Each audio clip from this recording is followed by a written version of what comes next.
most important thing is you got to be able to drive the ball first. You got to be able to go to the basket. The defender has to understand that that's a potential threat. When you catch it, now you turn and face.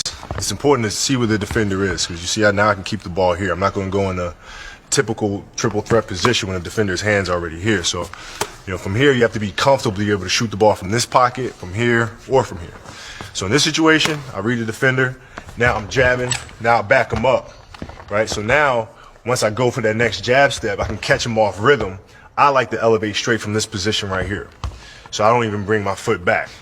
You keep the defender off balance, or you just elevate straight from this position, which is a tougher shot. The more you do the shot, the more you work at it, the more comfortable you become, and the stronger you become in areas where you need to be strong. I'd really just get out there on the court and just do it over and over and over until you get comfortable with it. That's the Mamba way.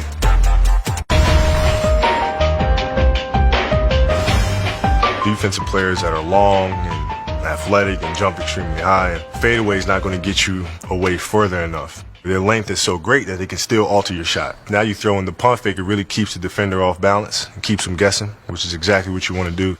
The trajectory on the shot changes depending on the defender.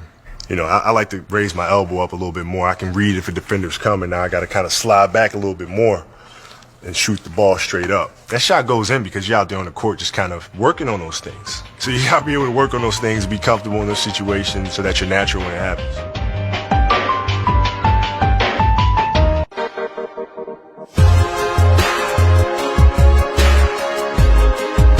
I'm comfortable with the backboard. When I shoot a fadeaway, for example, when I go into my shot, I'm always feeling where the defense is first and foremost. So sometimes, it might require me to fade back this way for a shot. If the defender's more on my shooting arm, it requires a different footwork where I'm kind of leaning this way. But I'm always looking at the backboard and looking at where I'm going to be positioning the ball. Some guys like watching the flight of the ball. I don't like doing that. I like watching where my target is and focusing on that target. I think kids really have to get comfortable with the backboard by just kind of going underneath the basket, spinning the ball off the glass, try different shots, and be comfortable right hand or left hand, and all those things to do. Footwork really sets up your shot. It enables you to keep defenders off balance. I'd say mix up the rhythm of your footwork. That's very important as well. If you're out there just doing the same footwork with the same rhythm, same tempo, defenders get used to that and can kind of sit on your moves. The degrees in which you fade depends on the defender that's guarding you. If the defender's on my left side a little bit, I have to change how I fade, because now from this angle, if I fade straight back, he can really contest that shot. So a lot of times I'll fade this way. So I'll create more separation between us. I might even draw a foul on my off arm and be able to knock the basket, still make the shot. So if you're out there practicing and working on your fadeaway, I'd say, work on fading straight back, work on fading to the side, work on finding something in between, and you got to be able to find that rhythm. And it takes a lot of effort. There's a lot of legs involved. As in anything, you got to do the repetition.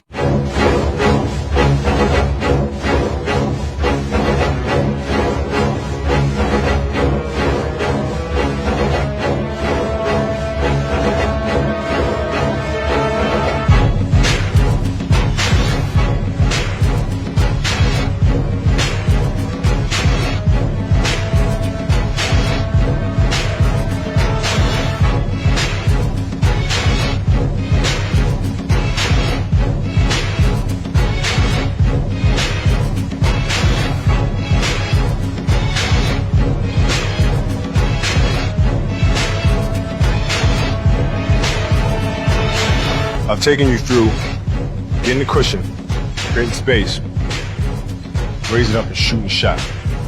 So that's the threat that you have. Now you have a perimeter jump shot. You're a threat from the perimeter, you're a threat from the outside. You have to honor that. When that's a threat, now you can drive by and get all the way to the hoop. You can finish on a big, you can finish with contact. So those are the two threats you have working for you. Now, to really be a deadly offensive player, you need the third one, which is the mid-range game. I take the defender here. I know he's worried about my shot. I know he's worried about me getting to the hoop. I see the help coming.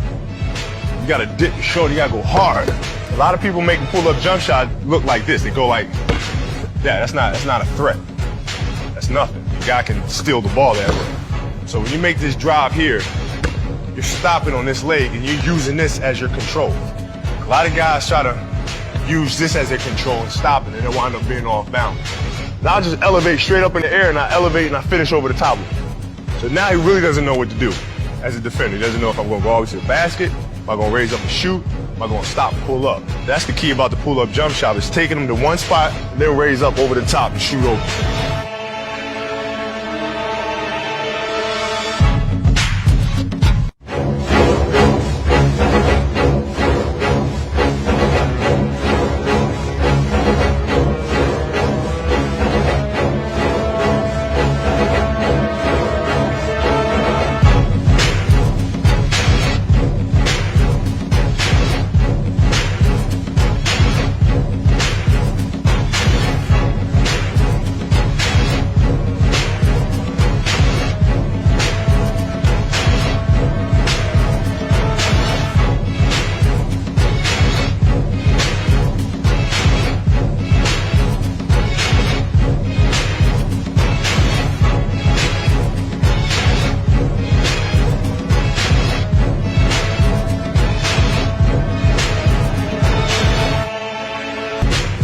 So now we established we can shoot the jumper, drive to the basket, we got a mid-range game. And if it's an athletic defender, especially somebody that likes to block shots, is very active, wants to get after you, he kind of has something to prove, they can use that against him. So you drive him,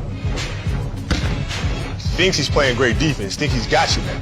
So the only thing left for him to do to make the highlight is to block the shot. So now you show him the ball and he goes for it. Now, there are two different ways of stepping through. A lot of times, if I pump fake and I create this space right here, I'll just step on through right here. A lot of defenders that are very physical, they like to keep their body on you. Even as they go for the pump fake, they like to stay on you here. So now you don't have any room. You get an offensive foul if you try to step through here. So instead of doing that or forcing it, I just use my left pivot and just pirouette around this way. Now I got that space. Now I'm free. All I have to do now is look at this big coming here. And if he comes to block the shot, leaves his feet, I can hit my teammate. If I got a clear shot here, nobody's open there, I just float it over the top of him for two.